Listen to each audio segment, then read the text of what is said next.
if you've made the leap into the unknown and written the book that you've always wanted to write, you may be wondering what to do with it next. In this video, I will be looking at the most important things that you need to know. Hey Space Cats! How the dickens are you? Fine and dandy, I hope. My name is Jules and I write and illustrate children's books, and I have been doing so for about the last decade. If it's something that you are just starting with, then I recommend my course, which I'll link, because it tells you all of the things that I learned on my rather convoluted journey to becoming a successful children's author. But if you are a step further on and you have a book good to go, then you may be wondering what to do first. I'm going to break it down into two sections. The first is to do with your actual book blurb. It's really important that you get the blurb on the back of your book right. You'll end up using this on other places like your Amazon page and your website, and really wherever you are going to advertise your book to the world. It's the book equivalent of the elevator pitch. It needs to be short and succinct, hook the reader's interest, but not give any spoilers. Imagine that you have to tell people about your book in one sentence. What would you say? I got really used to telling people about my first book, Vincent and the Vampires. I used to say he's a vegetarian vampire bat who hates the sight of blood. It's one sentence and it hooks people's interest. BISAC codes. You'll need to choose your BISAC codes, and you'll be forgiven for not knowing what the heck that is. BISAC codes are genre codes. It helps signal potential readers and buyers of your book and search engines, and it just gives them a flavour of what your book is about. You'll use this information also when you're registering your book. There's a link in the description to help you sort out which code is right for your book. Keywords and subtitles. To help search engines pick up your book, you'll need to have keywords, and you'll need to use them in different strategic places. What is a keyword? Well, it's a word that someone might use if they're searching for a book like yours. And when I say keyword, it's probably more accurate to say key phrase, because it's better to have a few words together. For example, when I published Fidget, which is a book about a baby owl who doesn't like the food that his mum brings and he won't eat it, some of the key phrases I used were fussy eaters and picky eater children. That way, if a parent is looking for a book to help their child who won't eat their food, my book pops up. You'll also need to use that keyword, or those keywords, in your title and your subtitles and in your description, but you need to make sure it sounds like it's meant to be there. Amazon author page. You ought to have an Amazon author page. Now, some authors would rather staple their hands to the desk than become an Amazon lackey. But let's face it, a lot of people buy their books from Amazon. So, if you want to make inroads in your author career, then it's something that you need to consider. You can take a look at mine to get some ideas as to how to make yours. Review of your books. Before you launch your book, get some reviews. It doesn't matter who it's from. It could be your mum or a neighbour, but as a buyer, it's much more comforting to hear that somebody else has read your book and thought it was really great or interesting or funny or great for a bedtime story. Then you want to plaster your reviews all over the place, on your Facebook page or social media, on your website, on Amazon. Of course, only use the reviews that are positive. The ones that are negative, you can just disappear those. Now the second section, where and how do I market my book? First of all, do some research and see how other people are marketing their books. What works? What's good? What's interested you? Where do you look for your books? Take note and try some of the things that don't cost lots of money. I really wouldn't go spending a fortune. It's a very, very easy rabbit hole to fall down. Blog or website. Back when I first started, making a website meant learning how to use Dreamweaver. Remember that? I did try it, but honestly, I nearly gave myself a brain hernia trying to get my head around it. But luckily, it coincided with the advent of those platforms that you can just drag and drop. They've got templates, they're really easy and simple to use, even if you've only got a bit of techie knowledge. I currently use Wix, but there's Squarespace and loads of other ones, WordPress.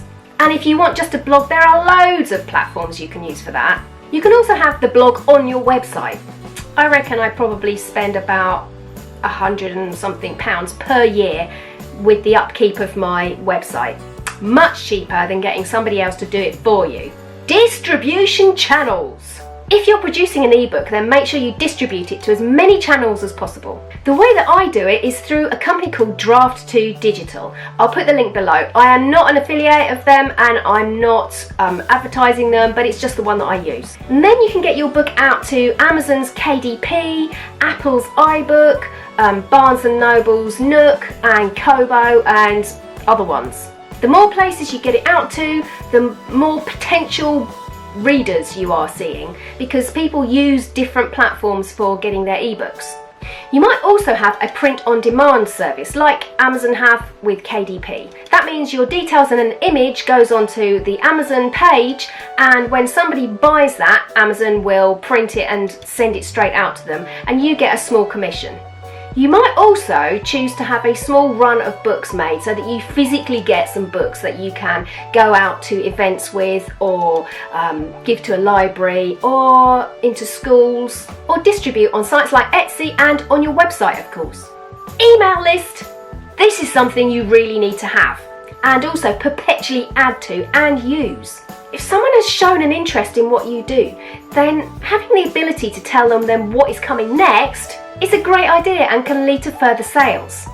But you must make it worthwhile for your subscriber. That means in return you must give them something back. It could be a snippet of your new book, or a colouring page, or access to content that other people can't see.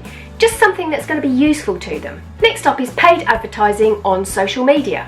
Now, I have to tell you, I have tried this on Facebook and it has never worked for me. Seems to me that I've spent quite a reasonable amount of money for absolutely nothing.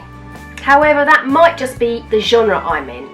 Having said that, I do put most of my work on Facebook and Instagram, just on my regular page, so that kind of gets out to people a little bit. On the plus side, if you are doing paid advertising, then you can set the amount that you want to spend and also target the sort of person who will see it. If it's something that you want to try, then go for it. Getting in the press. Another skill that is definitely worth developing is how to write a press release, and then of course sending it out to the press. I always send out the news on my latest book to newspapers, magazines and the radio, and more often than not it's picked up. I'll be making a video on how to write a press release and get it out to people later on in the year. So if it's something that you'd be interested in, make sure you subscribe and ding that bell so that you know when it's come through. Newspapers, TV, magazines, radio, all want an angle, something interesting on which to hang your article.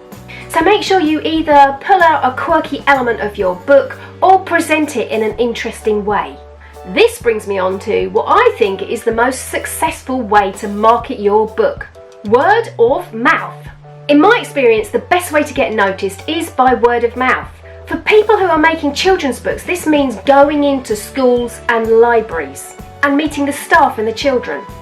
Whenever I go into schools or libraries, I always make the session partly the reading of the book and partly some sort of craft to do with that story. Have a look at reading in schools and libraries for more tips on how to achieve this. If you're writing for a different genre, then you could think about going into bookshops and doing readings, or even taking a stand at events. I did this for many years, visiting things from literary festivals to STEAM fairs. And in my experience, it was much better to do things that were book related, where the potential customer already has it in their mind that they might buy a book. I thought that doing school fetes would be an absolute dead cert winner, because there's loads of children and there's loads of parents there. But actually I barely sold a thing. I think the psychology of that was that people are going for a different reason. They're thinking in their minds that they're going to give their children a few pounds to spend on games, get a hot dog, get their face painted, and the last thing in their mind was to spend money on a full price book. So make sure your potential customer, your potential client, has books on their mind. When you're starting out, it's really tempting to do that sort of scattergun approach at marketing. That's what I did. But I soon learned it is absolutely absolutely, utterly exhausting to try to do every event, every school, every opportunity that's opened up to you. What I would advise new authors to do is pace yourself. You will find out what works for you over time. Take note of the things that have worked and discard the things that just didn't. That's it. I'm off to make a cup of tea and eat my weight in hobnobs. Next time we'll be looking at how much it costs to make a book. I'll see you next time. Nanu nanu!